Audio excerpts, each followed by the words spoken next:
Hello everyone. आज हम तो सेकंड स्टोरी है लॉस्ट स्प्रिंग की वो डिस्कस करेंगे। I want to drive a car या I want to become a motor mechanic, जो कि मुकेश की स्टोरी है। मुकेश जो कि बैंगल मेकर्स फैमिली से है और वो लोग फिरोजाबाद में रहते हैं और एक बहुत ही जैसे कि साहेब एक डिप्राइव्ड या आप ये कह सकते हैं कि एक बहुत ही गरीबी की हालत में जीवन जीते थे। सेम वैसा ही जीवन यहाँ पे मुकेश जीते हैं और उनकी जो पूरी स्टोरी है वो यही बताती है। तो हम इसको बुक में देखते हैं अब। तो ऑथर अनीश जूंग जो है वो ये स्टोरी बताती हैं कि जो मुकेश है उससे जब मैं मिलती हूँ तो मैं मुकेश कहता है कि मुझे कार चलाना है या मैं एक मोटर मैकेनिक बनना चाहता हूँ। पर राइटर को लगता है कि फिरोजाबाद जैसी जगह पे रह करके जो कि बहुत ही बैंगल मेकर्स के लिए एक बहुत ही पुअर कंडीशन देने वाली सिटी है, वहाँ पर रह करके एक बच्चा जो है ऐसी उम्मीदें रखे या कुछ नया करने की सोचे पॉसिबल नहीं है। तो वो जो लड़का है उसकी आंखों में जो उसको दिखता है कि नहीं नहीं ये तो एक मृग तृष्णा जैसा है, ऐसा होने वाला नहीं है। फिर उसके बाद वो बताते हैं कि उसके जो ग्रैंड मदर हैं वो भी ये बोलती हैं कि नहीं हमारी ये तो डेस्टिनी है, हमारी किस्मत है, हमने कभी पेट भर के खाना नहीं खाया। कि और ये भी बताते हैं कि यहाँ पे जो लोग हैं वो एडल्ट यानी वयस्क होने से पहले ही अपनी आई साइट्स खो देते हैं because of the polishing dust of glass. कि जो कांच बनाने के जो डस्ट जो चूड़ियाँ बनाते हैं बैंगल्स बनाते हैं तो उनसे जो डस्ट यानी जो उनको बनाते समय जो टुकड़े निकलते हैं उनसे उनकी आई साइट्स जो हैं वो चली जाती हैं। और फिर उसके बाद वो ये बताते हैं कि यहाँ पे जो मिडिल मैन है या जो पावरफुल लोग हैं वो लोग इनको कभी ऑर्गेनाइज भी नहीं होने देते।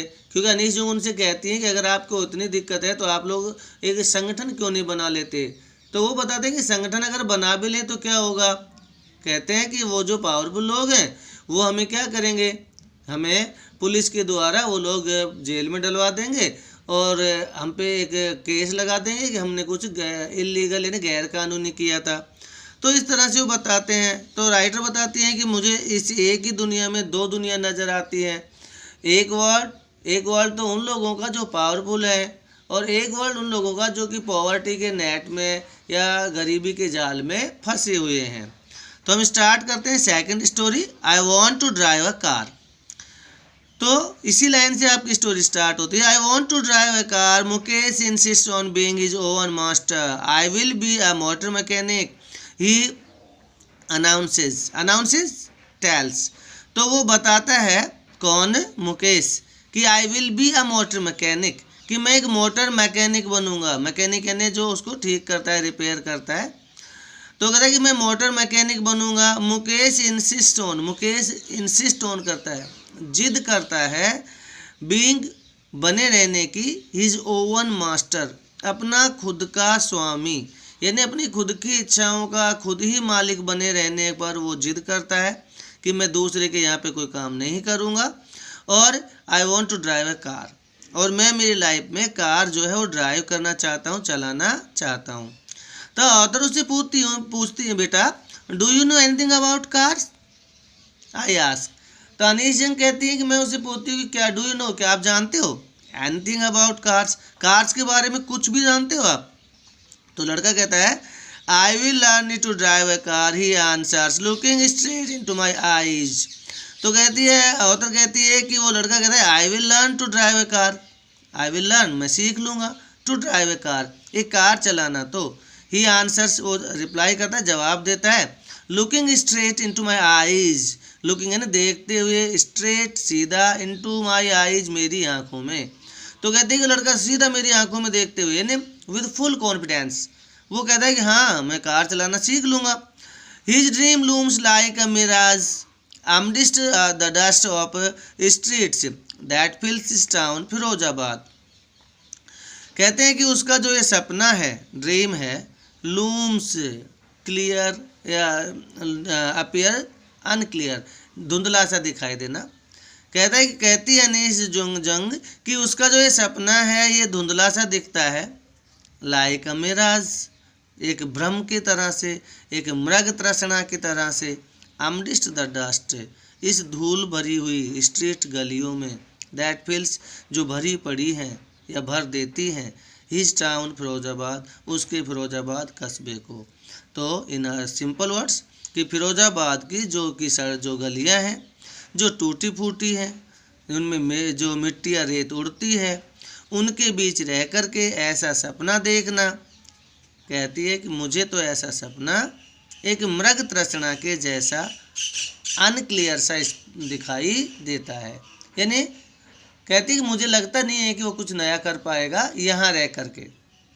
मृग तृष्णा एक वर्ड है कि जब अगर गर्मियाँ होती हैं तो जो रेगिस्तान होता है वहाँ पे जो हिरण होती है वो जब उसको बहुत प्यास लगी होती है तो टीले पर चढ़कर देखते तो दूर उसको पानी सा नज़र आता है, वो दौड़ के वहाँ जाती है पर एक्चुअल में वहाँ पानी होता नहीं है। फिर वो दूसरी जगह जब देखते तो वहाँ दिखाई देता है। तो यानी वो एक टोटली कन्फ्यूज्ड है, इल्यूशन है। तो वो ऐसे ही इस लड़के का भी कहते हैं कि इसकी आंखों में जो सपना है वो भी एक इल्यूशन है। आगे इसके बाद में जो है आप इसको ज़रूर अंडरलाइन कर लीजिएगा, बहुत ही अच्छी लाइन है क्योंकि इससे क्वेश्चन बोर्ड में पूछा हुआ है कि what makes the city of Firozabad famous, कि फिरोजाबाद जो सिटी है उसको कौन कौन सी चीज़ें हैं जो फेमस बनाती हैं। तो यहाँ से उसका आंसर स्टार्ट है। Firozabad famous for its bangles, Firozabad जो फेमस है अपने बैंगल्स के लिए, बैंगल्स यानी चूड़ियाँ। Every other family in Firozabad is engaged in making bangles. It is the center of India's glass blowing industry where families have spent generations working around furnaces, welding glass, making bangles for all the women in the land it seems। तो author बताती है कि हर दूसरा परिवार जो फिरोजाबाद में रहता है इज इंगेज्ड, इज बिजी, व्यस्त है, लगा हुआ है, इन मेकिंग बैंगल्स, चूड़ियाँ बनाने में। और आगे कहती है कि ये तो it is the centre of India's glass blowing industry, कि फिरोजाबाद तो सेंटर है, सेंटर यानी हब यानी केंद्र, मुख्य स्थान।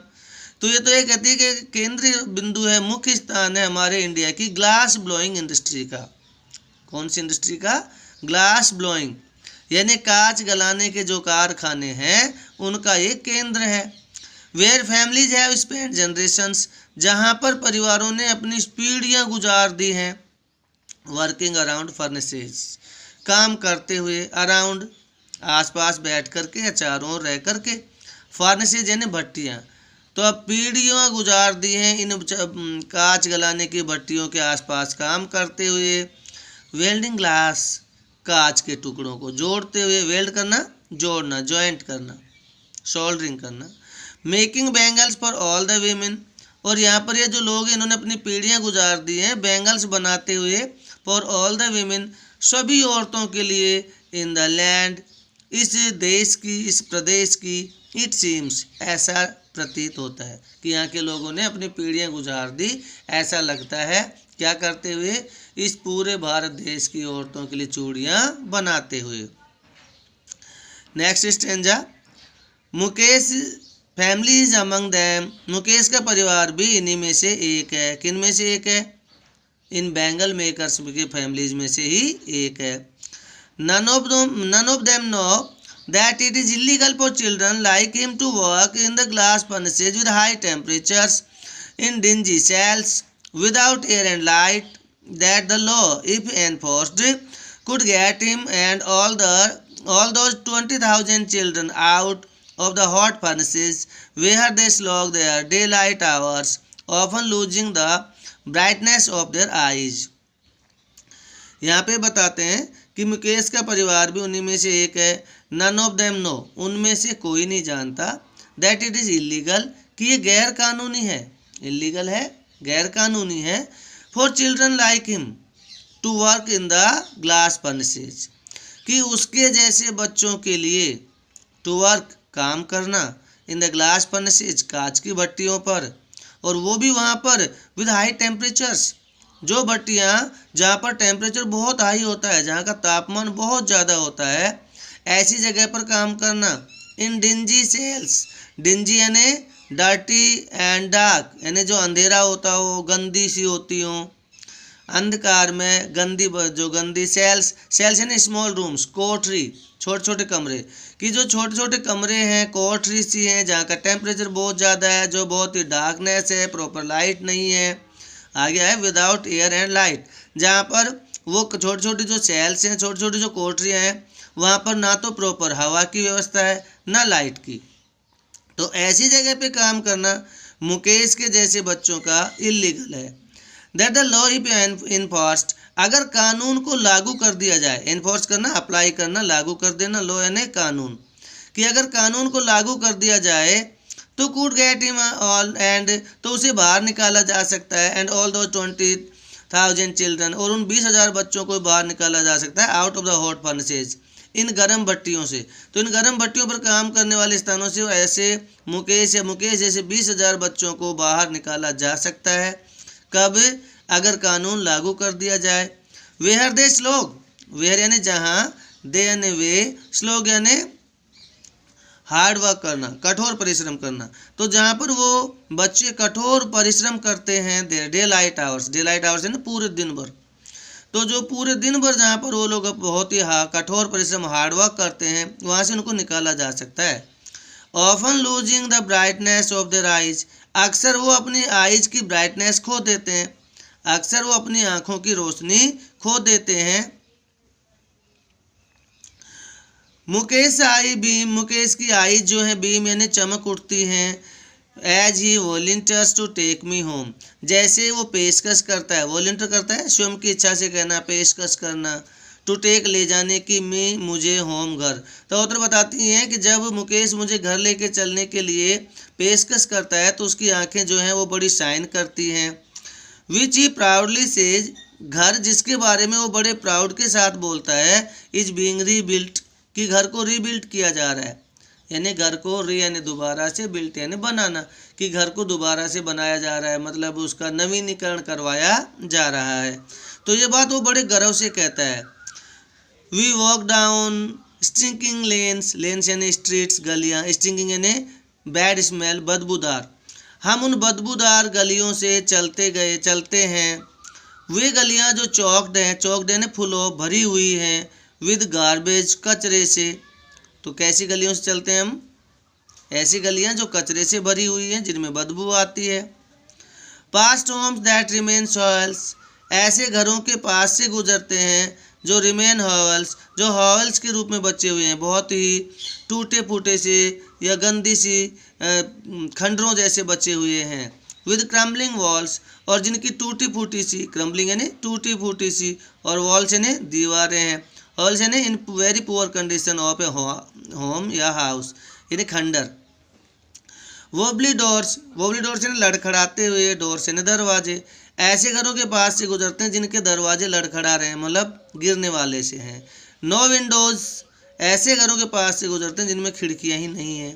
क्राउडेड विद फैमिली जो ऑफ ह्यूमन एंड एनिमल्स को एग्जिस्टिंग इन ए प्रीमियल स्टेट, कहते हैं कि हम ऐसे घरों के पास से गुजरते हैं जो घर क्राउडेड हैं, क्राउडेड यानी बहुत ही उनमें भीड़ है, with families of humans and animals, जहाँ पर एक साथ मनुष्यों का और जानवरों के परिवार रहते हैं, यानी इंसान भी उसी में रहते हैं, जानवर भी उसी में रहते हैं। को एग्जिस्टिंग, सह अस्तित्व, सह अस्तित्व साथ साथ रहते हैं, इन ए प्रीमियल स्टेट, एक आदिकालीन, वेरी ओल्ड टाइम स्टेट यानी कंडीशन, दशा। तो आज भी कहते हैं कि बहुत ही प्राचीन समय की दशा की तरह से या हालातों जैसे ही इंसान और जानवरों के परिवार वहाँ साथ साथ रहते हैं, जिनकी बहुत बड़ी भीड़ है, ऐसे घरों के पास से हम गुजरते हैं।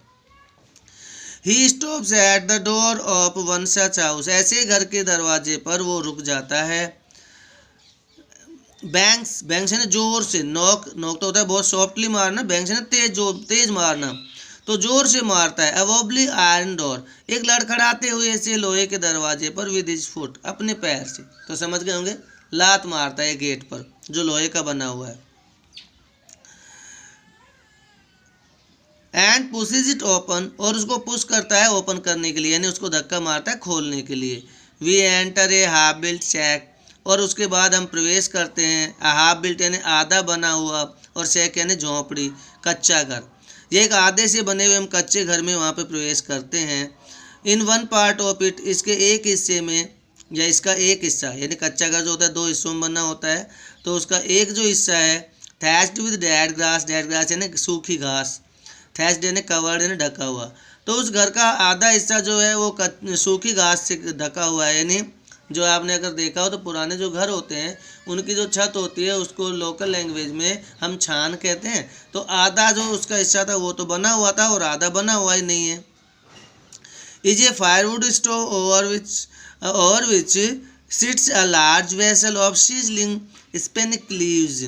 कहते हैं कि वहाँ पे एक फायरवुड स्टोव है, यानी कच्चा चूल्हा जो लकड़ी से जलाया जाता है, जिसके ऊपर एक बहुत ही बड़ा सा सिट्स यानी यहाँ पे रखा हुआ है, लार्ज यानी बड़ा सा, वेसल यानी बर्तन, ऑफ सिजलिंग, सिजलिंग यानी होता है जो सब्जियाँ जब बनती हैं तो उसके पकने पर जो एक आवाज़ आती है खदकने की आवाज़।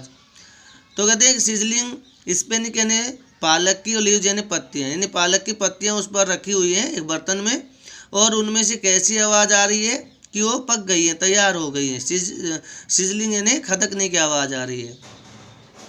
ऑन द ग्राउंड, और वहाँ पर ज़मीन पर, इन लार्ज एल्यूमिनियम प्लेटर्स, एक बड़ी सी एल्यूमिनियम की प्लेट है, आर मोर चॉप्ड वेजिटेबल्स, वहाँ पर और भी बहुत सारी चॉप्ड यानी कटी हुई सब्जी रखी हुई है, चॉप्ड यानी कटी हुई, वेजिटेबल्स यानी सब्जी। A frail young woman is cooking the evening meal, वहाँ पे एक दुबली पतली सी एक औरत है, फ्रेल यानी वेरी वीक, एक बहुत ही दुबली पतली सी एक औरत है जो कि इवनिंग मील यानी शाम का खाना पका रही है, फॉर द होल फैमिली, पूरे परिवार के लिए। Through eyes filled with smoke see smiles, कहते हैं कि उसकी पूरी आंखें जो हैं धुएं से भरी हुई हैं, क्योंकि चूल्हे पे बना रही है तो धुआं आ रहा है लकड़ी से, पर फिर भी वो जो दुबली पतली सी औरत है क्या करती है, स्माइल्स करती है, यानी हमें देख करके मुस्कुराती है। She is the wife of Mukesh Elder brother, वो मुकेश के बड़े भाई की वाइफ है। Not much older in years, कहते हैं कि यहाँ पर एक चीज़ ज़रूर है कि वो उम्र में ज़्यादा नहीं है, नॉट मच ओल्डर, ज़्यादा उम्र में बड़ी नहीं है। She was begin to command respect, command respect यानी इज्जत प्राप्त करना, और उसने इज्जत प्राप्त करना शुरू ही किया है एज द बहू, किसके रूप में, एक बहू के रूप में, यानी अभी ज़्यादा दिन उसकी शादी को नहीं हुए हैं और अभी अभी उसने बहू के रूप में इज्जत प्राप्त करना शुरू किया है। आगे लिखा है the daughter in law of the house, पुत्र वधू के रूप में। Already in charge of 3 men, पहले से उस पर चार्ज है, चार्ज का मतलब यहाँ पे रिस्पॉन्सिबिलिटी है 3 लोगों की, her husband, Mukesh and their father, यानी उसके ससुर। When the older man enters, अब यहाँ पे हमारी इंडियन जो कस्टम है उसको इन्होंने बताया, परंपरा ट्रेडिशन को, कि जब कोई बुजुर्ग व्यक्ति प्रवेश करता है घर में तो she gently withdraws behind the broken wall, तो वो जो दुबली पतली सी औरत है मुकेश की जो बड़े भाई की वाइफ है, वो विड्रॉज बिहाइंड, विड्रॉज यानी पीछे खींच लेती है, विड्रॉ यानी पीछे खींच लेना, बिहाइंड यानी पीछे, द ब्रोकन यानी टूटी वॉल यानी दीवार के, तो अपने आप को टूटी दीवार के पीछे खींच लेती है। And brings her veil closer to her face, और ब्रिंग्स यानी ले आती है, वेल यानी घूंघट, क्लोजर यानी और नज़दीक, टू हर फेस यानी अपने चेहरे के, तो यानी अपने चेहरे के और नज़दीक ले आती है, किसको, घूंघट को। एज कस्टम डिमांड, जैसा कि हमारे यहाँ पे कस्टम की डिमांड है, जैसा कि हमारे यहाँ पे परंपरा की मांग है। Daughters in law must veil their faces, पुत्र वधू जो होती हैं उनको ज़रूर घूंघट करना होता है, before the male elders, male elders के सामने, यानी पुरुष बुजुर्गों के सामने। In this case the elder is an impoverished bangle maker, इस मामले में जो एल्डर है वो एक impoverished, very poor bangle maker, चूड़ी बनाने वाला है, बहुत गरीब चूड़ी बनाने वाला है। Despite long years of hard labour, despite यानी के बावजूद, लॉन्ग ईयर्स यानी लंबे समय के, हार्ड लेबर यानी कठोर परिश्रम के, तो लंबे समय के कठोर परिश्रम के बावजूद। फर्स्ट एज ए टेलर, पहले उसने एक टेलर के रूप में कार्य किया था, देन ए बैंगल मेकर, उसके बाद एक चूड़ी बनाने वाले के रूप में काम किया। He has fail to renovate a house, लेकिन फिर भी वो अपने घर को रिनोवेट करने में फेल हो चुका है, असफल हो चुका है, अपने घर को रिपेयर करने में नाकामयाब हो चुका है। सेंड इज टू सन्स, और एक और चीज़ किस में वो नाकामयाब हो गया, अपने बच्चों को स्कूल भेजने में नाकामयाब हो गया है।